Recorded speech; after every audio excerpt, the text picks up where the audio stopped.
It's Monday, it's 12:15 and we're live in Westminster. A person who worships at the altar of Donald Trump will kneel before him, not stand up to him. Canada's next Prime Minister says he will stand up to President Trump. Should politicians here do the same? Also today, this MP was suspended and referred to the police by Reform UK over the weekend. He's accused the party of a political assassination. It's because we are professionalising, it's because we are responsible that we've taken difficult decisions. For 20 or 30 years now, we've seen huge numbers arriving in the UK, often coming to work on low wages and in low-skilled jobs, and it's time we think that ends. The Conservatives have a new policy on immigration. All foreign workers coming to the UK should earn at least £38,700 a year.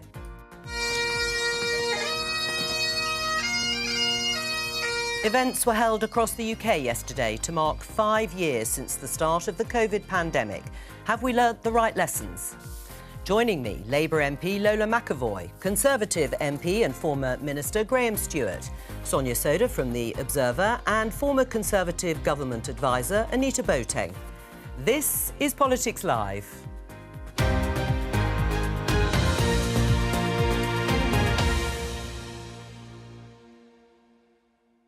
You heard Mark Carney there in the headlines, Canada's next Prime Minister to replace and succeed Justin Trudeau. He vows to win the trade war against US President Donald Trump. Let's listen to a little bit more of what he said. In trade, as in hockey, Canada will win.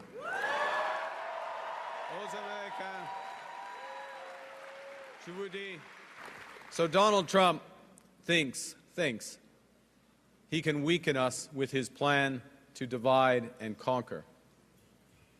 Pierre Poilievre's plan will leave us divided and ready to be conquered.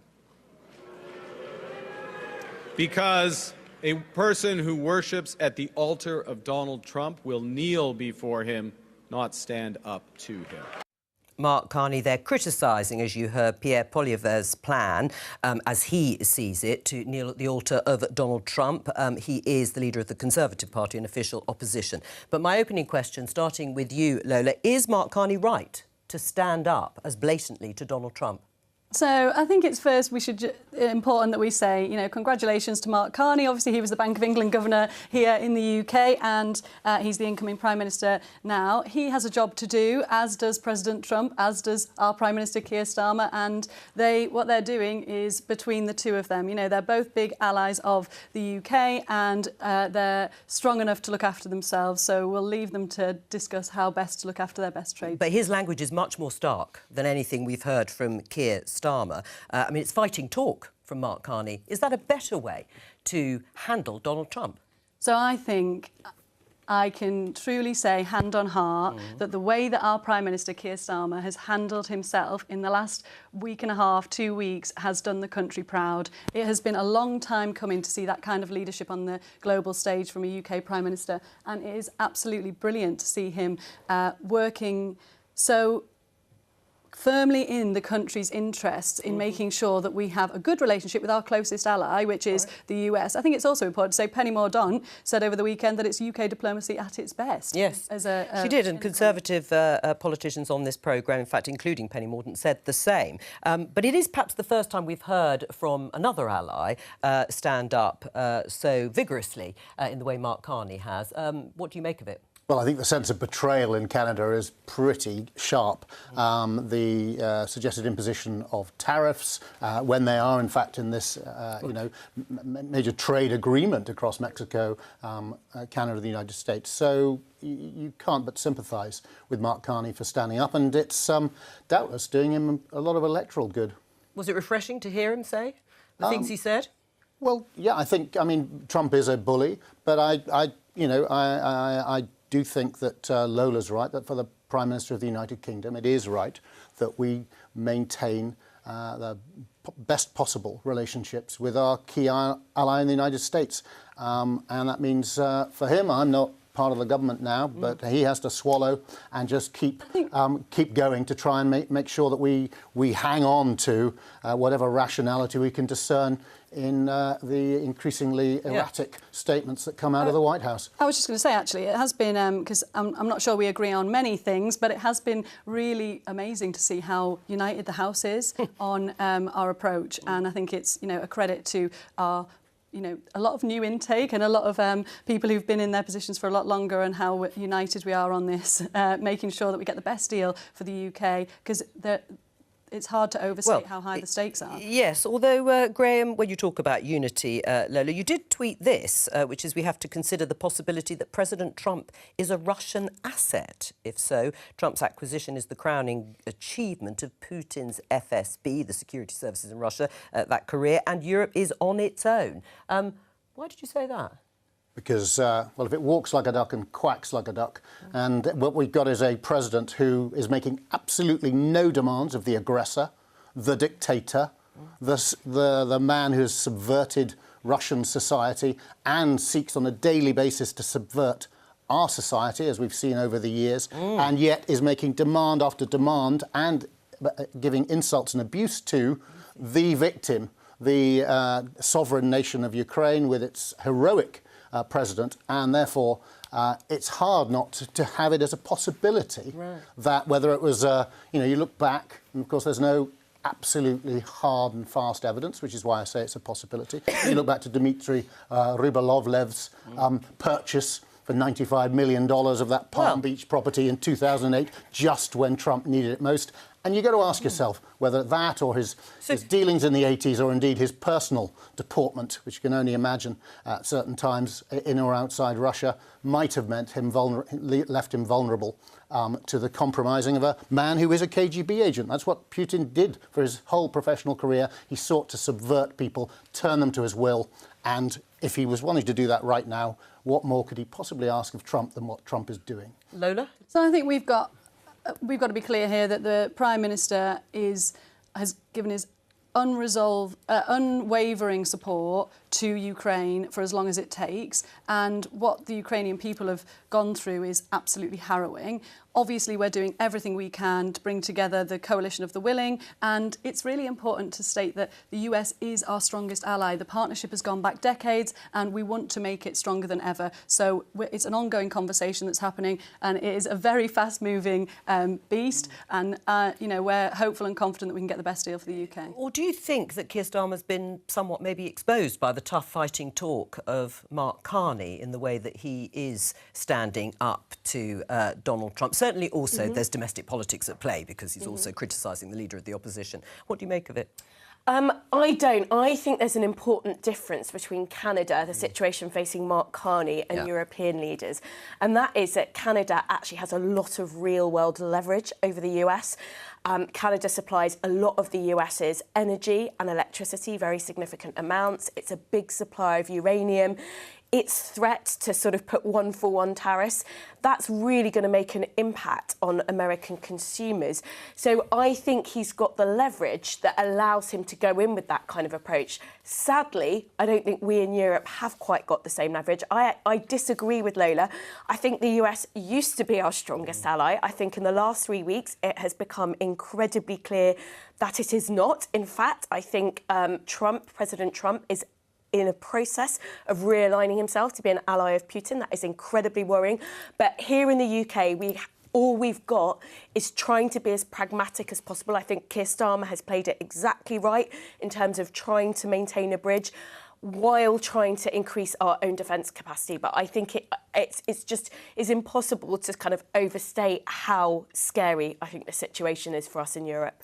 Anita? So I think that ultimately Trump responds to tough talk. I was talking to a former French ambassador to the US during the time of who was there back in 2016, and he said, if you push back on Trump, he will double down. And I think that actually we saw that play out in the White House with Zelensky, provoked perhaps by J.D. Vance, but we saw that dynamic come into the fold. I'm not convinced it really helped anyone.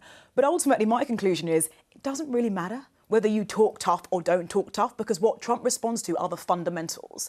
Sonia is totally right to say the reason why Carney is pushing back in a way that will be significant is because there is hard power behind the soft rhetoric, so to speak. Whereas in Europe, I don't think we have quite so many cards. So we have to take a different approach. And I think it can make a difference in the margins, whether you end up being a tough talker or an appeaser. But ultimately, the reality is going to be what chips you have for a deal with Donald Trump, the ultimate deal maker. What do you make of Graham Stewart's suggestion that we should at least consider the idea that Donald Trump is a Russian asset? I think that Trump and Putin have a similar worldview in one particular and very important respect, and I think this applies to Canada and also to what we're seeing in Ukraine, which is they think the biggest player in the region gets to basically decide what happens around it. So I think there's actually a kind of symbiotic approach to how you deal with these things, where you deal with the big player, you deal with the tough man in the area,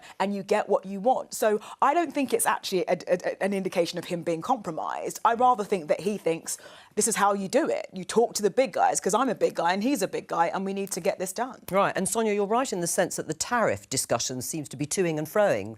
One minute they're on, the next minute they're being postponed. And so to some extent, maybe some of that is being leveraged by the Canadians here. Yeah, I think that's right. And I think, Trump will be attuned to the fact that a big trade war with Canada will have implications for American consumers, and, will absolutely. He's already quite unpopular as a president. When you look at his ratings could sink further. That's what did it for Biden in terms of living standards in the US. So I think he is aware of that, and it does give the Canadians some power. Meanwhile, here, BBC News reporting that Russia expels 2 more British diplomats. What should the response be, Lola?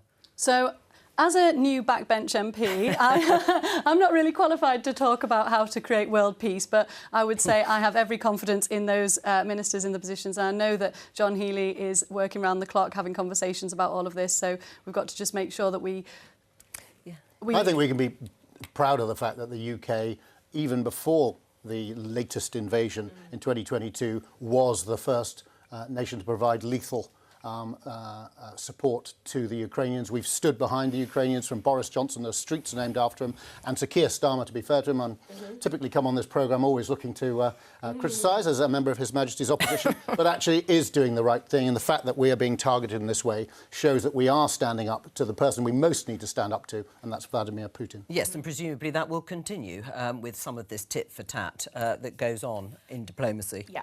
Right. Let's move on and let's get up to date on the fallout in Reform UK, because the great Yarmouth MP Rupert Lowe was suspended by Reform and referred to the police over accusations he made threats of violence against its chairman, Zia Yusuf. Now, the Metropolitan Police have confirmed they are assessing an allegation of verbal threats. Rupert Lowe strongly denies all the claims, saying there is no credible evidence against me.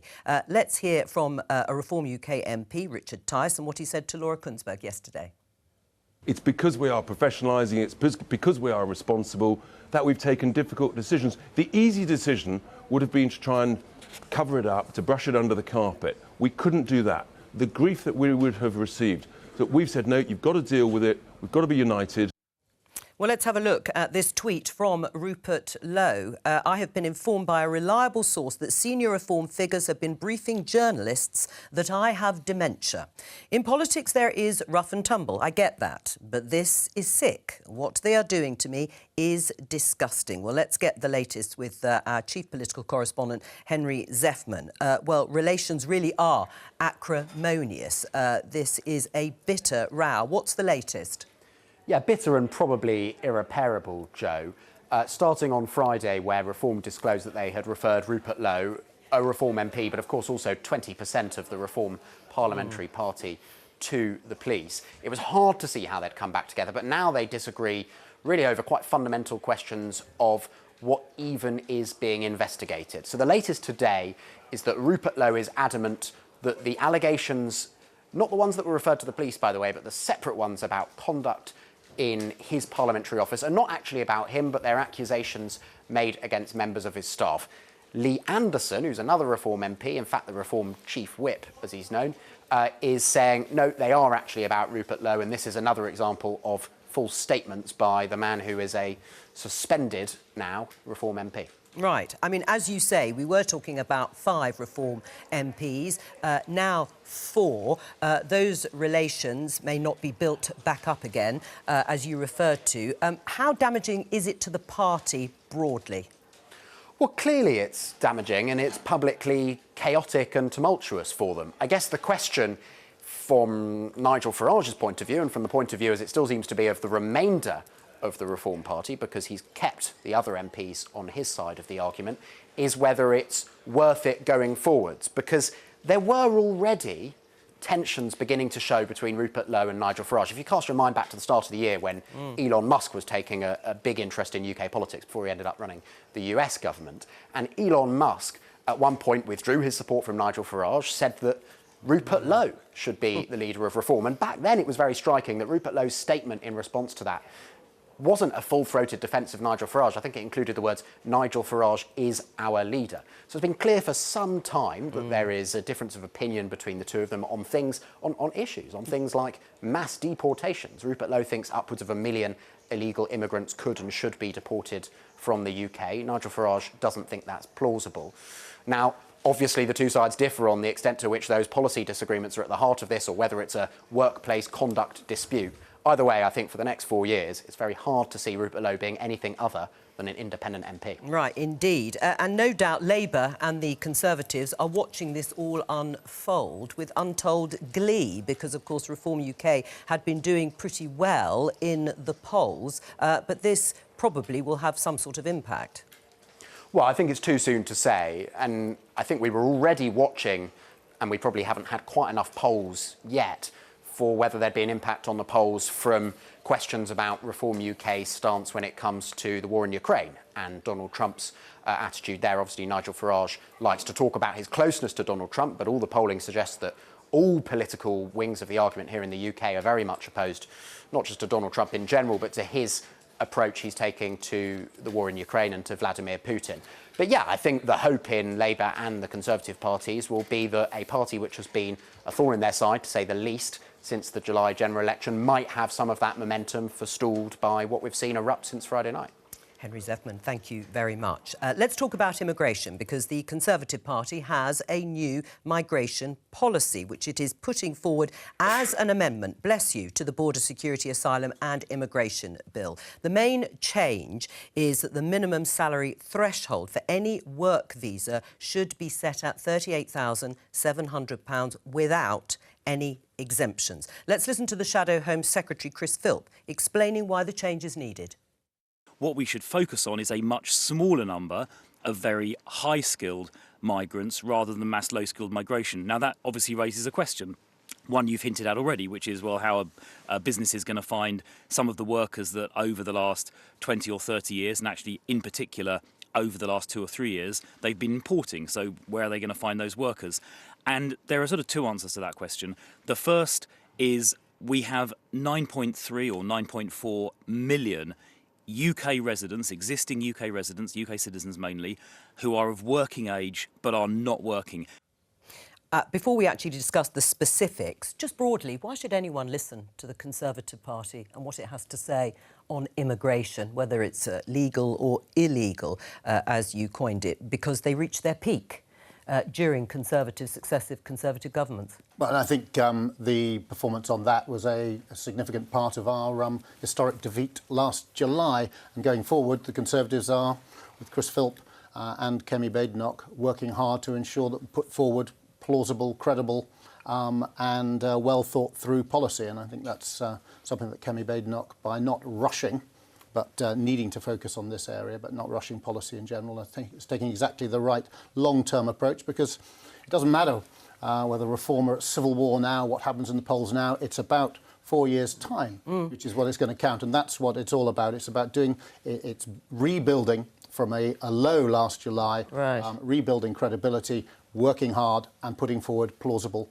and credible. But under the policy. Conservatives, despite pledging to cut levels of net migration, rightly or wrongly, it reached a peak of about 900,000 a year or in 1 year. As I say... And I think our collective view is putting our hands up and say that we didn't get that right. We're determined to get it right going forward. Though it's worth noting that, I mean, Labour were very clear on the things they were going to do. They're going to shut all these hotels down. Absolute clear promises. Have they? Have they hell? And that's the reality. It's an incredibly thorny and difficult issue because successive Home Secretaries under the Conservatives, they meant what they said. They tried to do it. But I agree, we didn't succeed, and therefore it's so important that we come forward with this in a way that doesn't go for some easy knee-jerk popular headline, because in truth when you come to govern you find it's a lot more difficult, and Lola will be able to explain that to us now. I am flabbergasted to hear you taking such a sort of open and conciliatory view on your record in government, because after the last 14 years what we saw was policies put forward that were not thought through, that were not about fairness, that were not actually able to be delivered. I mean, look at the Rwanda policy that we scrapped when we came in, £700 million for 4 volunteers to go to Rwanda. It was absolutely gobsmacking. I think the fact of the matter is, Labour are clear. We are going to take action on this in government. We have already started taking... Well, we've already started taking serious action. And the first thing we did, and I used to explain it on the doorstep quite a lot because it does come up, people do really care about this. They care about fairness. And I explained to them that what we're going to do is deal with the backlog of people waiting for their asylum applications to be made a decision on. We're going to deal with that backlog through jobs. So we've redeployed 1,000 people into the Home Office to deal with that backlog, and that is coming down. So we are seeing action on that. On the hotels point, we are determined to get a better solution than having hotels in communities that clearly But it could take a number of years. We have to make sure that we clear the backlog with jobs. Let's go back to the specific that Chris Philp, the Shadow Home Secretary, was talking about, and that is this threshold, this salary threshold for anyone wanting to come to the UK to work. It exists already, currently, £38,700. That's not new, but they're going to take away, if they were in power, the exemptions. Do you agree with that? So this policy actually came across my desk in casework last week or the week before in Darlington, where a lad came in and he was coming in off a night shift where he's working nights because you get extra pay for nights, and his wife is now in America because she doesn't have right to remain here, and he's working nights to try and hit the current threshold and he couldn't hit it. So when he was explaining that to me, I thought that was a difficult situation for him to be in, and it really shone a light on the issue with arbitrary figures. For me, and for the government, we are looking into this through a review to find out what is fair and what is right on... And what do you think? These are the figures now. £38,700 threshold is in place, but with exemptions for people who work in health and social care. What do you make of the Conservatives' policy to make all foreign workers or workers who want a visa to come here that level? They need to earn that much. I think the Conservatives pulling out policies on immigration now is quite shocking. I mean, the current Chris Philp has been in the Home Office, working in government for 3 immigration bills. At no time did he come up with a solution to the problems that we've got in the country. In fact, he exacerbated them through rhetoric that was not fair and not decent. And what the British people want is a fair deal for everyone. Well, and what we're trying to establish is what that is, because both parties say they want to bring down the levels of net migration, but not say exactly how. This is a suggestion. Do you back it? I'm chairing the bill in the House of Commons, so therefore I can't comment on any specifics to do with that. But I'm sure Anita and Sonia will happily come in. We definitely have views. Well, so the reason why we have exemptions to that threshold is for what's called shortage occupations. So where we're not able to recruit enough people here in the UK to do vital jobs. The main area for that has been health and social care. So there is a lower income threshold in health and social care because we have a shortage of nurses, we have a shortage of care workers. The last Conservative government made it tougher for those workers coming in. For example, they are not now allowed to bring in dependents like children or partners. There's been a big drop-off in the numbers of people coming in, and shortages in these occupations have got worse.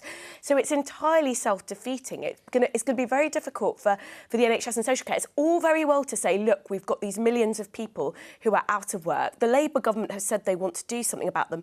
A lot of those people are long-term unemployed. They're not going to start care jobs tomorrow in the community. The people who are going to suffer are older people in our communities who cannot get carers. I know people in that position already. It is not good enough. Can I just come in on that, on the care, the quality of the job, of being a carer. So this is one of the hardest jobs in our society. It is incredibly difficult, backbreaking work, 12-hour shifts, often done by women, and the pay is appallingly low. So it's the minimum wage often in care homes across the country. In my experience, what we need to do is reform health and social care to make sure that those jobs are actually more attractive to people here and train up people into careers to go into the NHS. I completely agree with you on that, and have written that view in columns before. The issue is because one of the biggest employer of care workers is the government. Is Labour going to put up more money for care? It made it worse. So we can, the budget put additional funds into social care. Somebody's got to pay the care. I agree with you, but that money's got to come from somewhere. Obviously, we've got Louise Casey coming in to do a cross-party review. We have to make it... kicking it into the long grass. No, it's not kicking it into the long grass. It's getting it right because it is really expensive and it has to be done properly. But on the actual on the point of our Labour going to put money in, what we're doing is actually allowing care workers to get a voice round the table to make sure that they can negotiate for better terms and conditions. That's really important. But they won't, Lola, they won't get better pay. By local government. They're paid by local government. They don't all talk over each other. Sorry. May I come in? Yes, go on. Just to say that the budget did put additional funds into adult social care, but actually much less than the additional costs of raising the minimum wage and the national insurance contributions. So in truth, for all the rhetoric from you, Lola, and your colleagues, you've just made the pool of money that's available to care workers, while you say you want them to be paid properly, you've actually reduced it.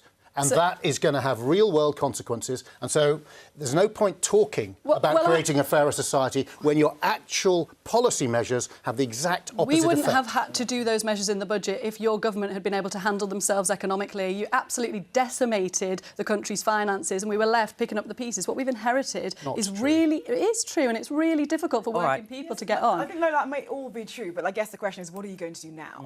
Because the reality of what's going to come in this budget is I will be shocked if there is more money in real terms for local government financing, which is really at the heart of this Well, we've issue. just got 20 million into Darlington. But can we go back to the... Is it the right question. policy to try and bring down net migration by this sort of policy, where everybody who wants to come and work here will be hit by that threshold? I think this is the right policy direction, because if you actually want to get immigration from 725,000 or so down to a number that the British public will generally support, you have to make tough choices. And by the way, individual cases make for the worst way of making policy, because in this, it's kind of a yes or a no. It's very hard-edged policy. And I'm not sure that Labour is really grappling with that reality, that there are no easy sources of migration that you can rapidly tap down to really make a difference. Lola talks a lot about illegal migration. I think legal migration is actually causing a lot of the public sentiment about this. So on the primary question on workplace thresholds, I think Sonia is totally right,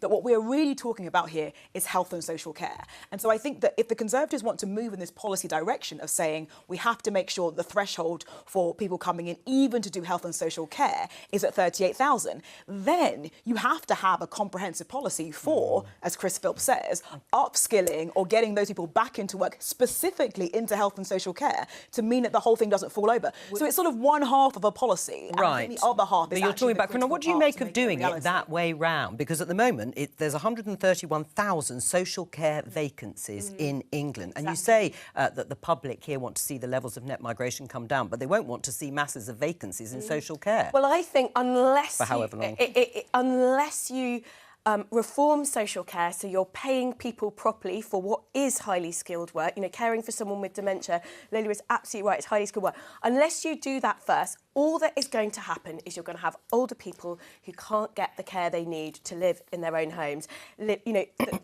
Basic dignity things like, carers to come and help wash and dress you or help you eat or help you drink. And we cannot live... we're already in a society where it's too hard for people to access care who need it. There's well over 1 million older people who are living at home without the care they need. A policy like this will just make it worse. I think there's another bigger issue as well, which is that we're a country with a declining birth rate. This is a longer-term issue when it comes to migration. Honestly, the fiscal challenges of an ageing society 30 years down the track, they make Rachel Reeves's problems today look like child play. We've got a generation of young people who are going to have to pay more and more and more tax just to keep health and social care standing still, unless we bulk up our population with migration. Now, that is a political conversation. Maybe people don't want it, but it is going to cost young people in their teens today much more in tax to keep their parents well looked after. That is just a fact. Yes, but I think the Labour government either has to make that argument and win it, I agree. or it has to, or you end up undermining the fabric of, like, basically British politics. But it's not if the public are consistently saying, we do not accept these numbers of immigration. No, Anita, I completely agree with you on that, but it's not just Labour. It's like no politician is being honest about the trade-offs involved in migration, one of which is we've actually got a declining birth rate and migration is one way of addressing it financially. No politician is willing to have that conversation. I agree with you. Well, no politician is willing to have that discussion. Are you two? I was just going to say, I find it really hard on the declining birth rate point, because I'm like, people don't want to have children because it's too expensive for childcare. It's too much. But it is already a reality, though. It's just interesting when people say the declining birth rate. This is real people that we're talking about. No, and but how it's they have their, how they have children. You have to make a society that is good for people to be able to live a decent life. Sonya's right. It's very difficult to increase the birth rate. We know that. People make these choices. Have policies. They might be partly financial, but actually the research on this shows that in richer societies, women want to have fewer children. And it's understandably in some ways because they've got way more options. But, Graham, would you make the argument? Individuals, but it creates Sonya policy challenges. Sorry, would you make the argument, I think Sonya has put it really well and has laid out the challenge facing us. But the alternative, in the way her argument went, is that we continue to have 700,000 people a year. So we haven't got the fundamentals of our society and our economy correctly calibrated. So we're just going to let 700,000 people a year with all the additional pressures that creates. That isn't the answer either. Right. So what I did say is, and this is one of the big areas for another reason why Cami Badenoch is quite right to take a lot of time working on this. The whole of Western Europe has this ageing demographic. Yeah. It has high demands on healthcare and social care, and a ratio between the workers and non-workers that's growing all the time. Our expectations of care, of drugs, of everything else goes up, and fundamentally it doesn't add up at the moment. And yet I don't think the answer is just to allow a million people a year in as immigrants, because that also brings problems. So the truth is there's a lot of work to be done, and I haven't heard anyone. We do need a more honest conversation about these challenges, and then we've got to try and find our way through. And it probably means some pretty tough areas of where we're going to say we're not going to do certain things for certain people anymore. We're not going to do certain things for everybody anymore, because we've got to make the books balance, not just in the short term, as Rachel Reeves is trying to do, but actually for the long term. So we can say in 10 or 15, 20 years' time that we actually have created the inheritance of our children and grandchildren is a sustainable. Well, except I do hear from Conservative politicians, and Penny Mordaunt was the latest at the weekend to say we need to do less better, but no one can tell me exactly what they're going to cut in government. That's the tough stuff we've got to say. But can I come back to how it is that Keir Starmer has said he also wants to see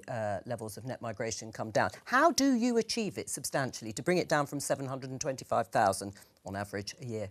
So the net migration figures do have to come down. Right. How? That is, well, the first thing that we're doing is making really good trade deals with countries across the world who also have issues around immigration, and we're setting up these deals and partnerships so that we can actually get people back to the countries that they belong in when they don't have a right to be here. And this government have already taken serious action on 19,000 people being removed from the country. 19,000. And obviously, we're not going to be able to repair the damage of the last 14 years overnight. But on the skills and the work situation facing, the challenges facing social care and the skills that we need, we've got an increasing number of children. But I take what you hear, but you're talking about 19,000, let's say, and we are talking about net migration levels for 725,000.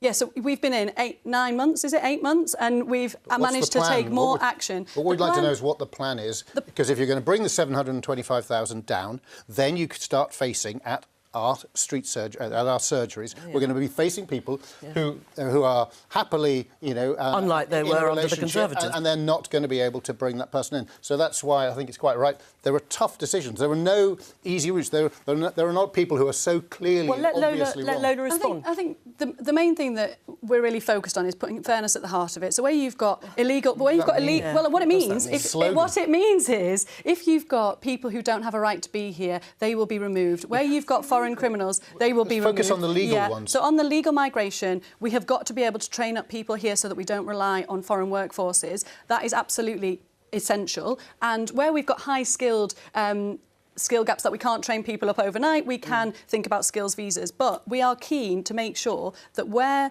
we've got young people leaving college and training and going straight into unemployment for a long period of time. We're seeing increases, dramatic increases in what they call NEETs, not in employment, education or training, and that's going up in a really alarming way that is impacting the economy. So we need to be thinking, how do we get those people into work that's suitable for them? Well, you don't put up national insurance contributions, you don't lower the threshold, you don't bring forward the measures in the budget, which are a disaster for hiring, for business, and that is at the heart. Dealing with any of our problems, whether it's defence or whether it's the long-term structural challenges facing this country, both of those things are chronically undermined by having economic policies which are as ill thought out as Rachel Reeves set out in the budget. That's the disaster, which is why we've got no growth, we've got rising unemployment, and it's thanks to the policies brought in by this government since July the 4th. So hopefully that will be a one-off budget, and we do not want to have to repair the sort of economic decimation that we've seen over the last 14 years. So we had to take action on the budget, and we did that. Now, when I'm speaking to businesses in Darlington across the North East, they're excited by the measures that the government is taking to make the transition to net zero and to make sure that we've got the green jobs that we need. But what they do say to me is... Not what the Chamber of Commerce says, not what the FST says. What they say to me in Darlington, in these sectors where they want to transition, and these are good, industrial, exciting jobs, they're worried about the skills. So what we've got to do is push as hard as we can on making sure that our young people are going into the key sectors that we need for growth. All right, well, we'll be discussing the economy ad infinitum, no doubt, in the run-up to the spring statement towards the end of March. There have been events taking place all over the weekend and across the UK, including the National COVID Memorial Wall in London, and it's all to mark 5 years since the start of the pandemic. Deaths in the UK involving COVID surpassed 200,000 since 2020. And we can hear from two people who lost loved ones during the pandemic. They attended the event in London yesterday. Let's hear some of their reflections. We lost both my mother in November 2020 and my brother 19 days later in December 2020 to COVID. It was an indescribably painful time. It feels like an open wound. There's grief, a different grief that is always with us, that we carry. My mother died within 5 days. She was buried in a bag because the undertakers weren't allowed to touch her. She was just left in a bag and put in a coffin. Well, reflections and reminders there of how tragic and how difficult it was during those years, and continues to be so for the people we just heard there. Anita, do you think the right lessons have been learned from the pandemic? I think that it's almost the enormity of what happened does make it really challenging to ever really fully get your mind around what happened. I think from a structural and state perspective, actually, I think that there have been some really useful learnings from the COVID inquiry that have come out already so far, basically about Britain and whether or not it plans for worst case scenarios or medium worst case scenarios, effectively. And a pandemic is a worst case scenario. And we're probably not that well equipped to do that. One of my frustrations has been that we're not actually looking enough, I think, at the international experience here and really setting what we did against other countries to really understand the things that we could reasonably have done better and things that are about the fundamental structures of the British state, which are not about to be rewired, given where we are with all the things that we've talked about today. So I think we are learning some lessons about things that, in terms of structure, that we could do better behind the scenes. But that big question of things that we could do to make sure that when we're thinking about those worst case scenarios, scenarios, that we're really looking at international experience and learning?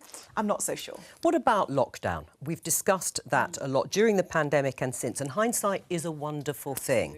But there were trade-offs, weren't there? Do you think we've learnt enough about whether lockdowns work, the lockdowns we had here were successful, or the consequences have been worse? No. Is the answer, because honestly, like, we looked at countries like particularly in East Asia, and we said, well, they're doing the right thing, and it turned out that actually once they kind of got rid of their lockdown measures, actually that you ended up in a situation where like the virus really ran significantly through the population. Ultimately, the thing that worked were the vaccines. And what we need to do really is invest in resilience to understand what might be coming next and ensure that that is the best approach. I sort of feel like we're in a bit of a rabbit hole in talking just about lockdowns in isolation from the thing that really made a difference. One thing I would say, though, because I do think the government were right to pursue a policy of social restrictions to bring down rates of transmissions, particularly pre-vaccine. But for me, there are reflections about what was prioritised because, and, you know, I was writing the Observer editorial column at the time, and we were saying at the time, why are we reopening pubs but not schools? And schools came later down the line. And even with schools, there was not enough, for example, a big programme of extracurricular activities could have been put in place for children outside that first summer. None of that happened. The Department for Education did not do enough. So one of the big lessons to me, apart from kind of care homes and what was got wrong there, was not enough was done to protect children and young people from the impact of social restrictions. And I do think that when you look at the data on children and young people, such a formative period of time in their life. And I think we're seeing long-term impacts when we're looking at kind of mental health, social skills, etc. So for me, that is a big takeaway. Right, well, before I come to the politicians, let's hear from the former Prime Minister and Chancellor during COVID lockdowns, Rishi Sunak. He talked to Nick Robinson, my colleague, on political thinking, and did say that the government could have been more open with the public about the trade-offs of lockdowns. In a sense, might have given people not a false confidence. I think we could have been more open about saying, look, even the scientists themselves are not united on this, or they don't 100% know that this is the right thing to do, but this is what they're suggesting and this is what we're going to do. All of the decisions we made had consequences, trade-offs. And I think we could have spoken more openly about them, should have spoken more openly about them. Graham? Well, it's hard not to agree with Rishi on that. I was a government minister at the time as well. But people were also looking for leadership.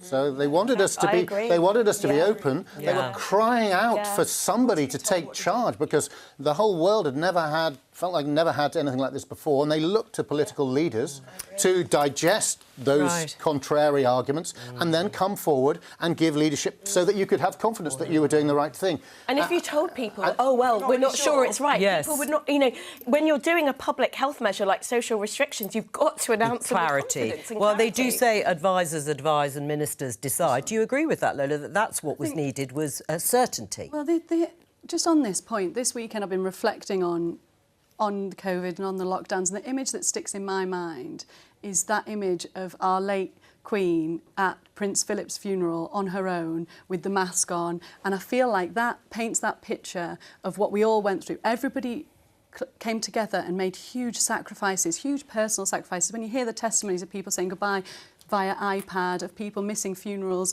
it was a really difficult time, and we are still feeling the knock-on effects psychologically, I think, as a society about that. But is Rishi Sunak right to question about being open, or would that have led to more insecurity? I think the government did a terrible job in the first tranche of lockdown. I think you say you were looking for leadership. We were looking for leadership, and we were absolutely betrayed by this government. So for me, I was working as a trade union organiser for the GMB at the time, and my brief was looking after key workers. So I was looking after porters, hospital cleaners, NHS ambulance drivers, and they were ringing me saying, we've got no PPE, we're using one mask at a time for a full 12-hour shift. They were in danger, and they were left out of the conversation. Well, without relitigating all of that, broadly, Labour called for more lockdowns, or certainly earlier ones. Do you think that was the right policy? So I think we locked down too late in the first tranche, and people died because of it. And whilst this was going on, sorry, the elephant in the room here is, whilst this was all going on, the government were churning out restrictions on people's lives whilst having karaoke machines in their own government departments. Well, on that leadership, it was absolutely appalling. I just feel for the victims reliving this at 5 years on. Anita's quite right to highlight the importance of the vaccines. And of course, you've got to see the lockdowns in that context, because at the time, all the experts said they had how many years it takes to develop a vaccine. It seemed to be impossible. And it was Boris Johnson, if I'm a load of sadly putting that slightly partisan edge to it. But let me finish. But I just going to say... You haven't got any more time, I'm afraid, because we're out of time from all of us here. Bye-bye.